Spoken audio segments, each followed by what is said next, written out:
क्या एक गुरु सच में शिष्य के भीतर बैठा होता है? क्या गुरु शिष्य की भूख भी महसूस कर सकता है? एक दिन मृत्यु शैया पर लेटे गुरु ने अपने शिष्य से कहा, मैं एक नहीं हजारों मुखों से खाता हूं। और यह सुनकर शिष्य फूट फूट कर रो पड़ा। समय था जब श्री रामकृष्ण परमहंस जी गले के कैंसर के रोग से पीड़ित थे।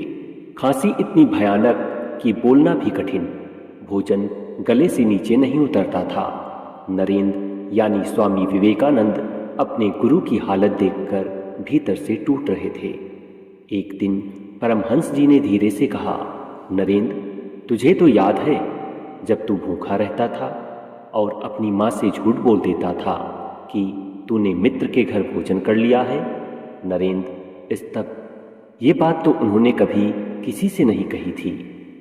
गुरु मुस्कुराए, और जब तू मेरे पास मंदिर आता तो चेहरे पर हंसी का मुखौटा पहन लेता था, पर मैं पहचान जाता था कि मेरा नरेंद्र भूखा है।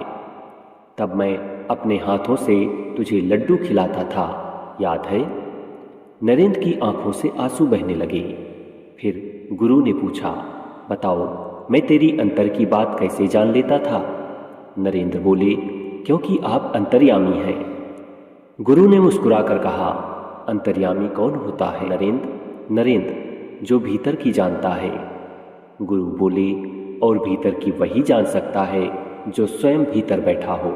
जब तू भूखा था तो मैं जान लेता था, तो जब तू तृप्त होता है क्या वो तृप्ति मुझ तक नहीं पहुंचती होगी? अरे पगले, गुरु केवल एक देह नहीं है, वह शिष्य के रोम रोम में बसता है। मैं एक नहीं हजारों मुखों से खाता हूँ। अगर यह देह नहीं भी रहे तो भी मैं तुझ में जीवित रहूँगा। नरेंद्र फूट पड़े। उन्हें समझ आ गया, गुरु शरीर नहीं चेतना है। सच्चा गुरु बाहर नहीं हमारे भीतर है। अगर आपको भी यह लगता है कि गुरु केवल शरीर नहीं बल्कि आत्मा का प्रकाश है तो इस वीडियो को शेयर करें और ऐसे ही दिव्य प्रसंगों के लिए दिव्य संस्मरण को सब्सक्राइब करें।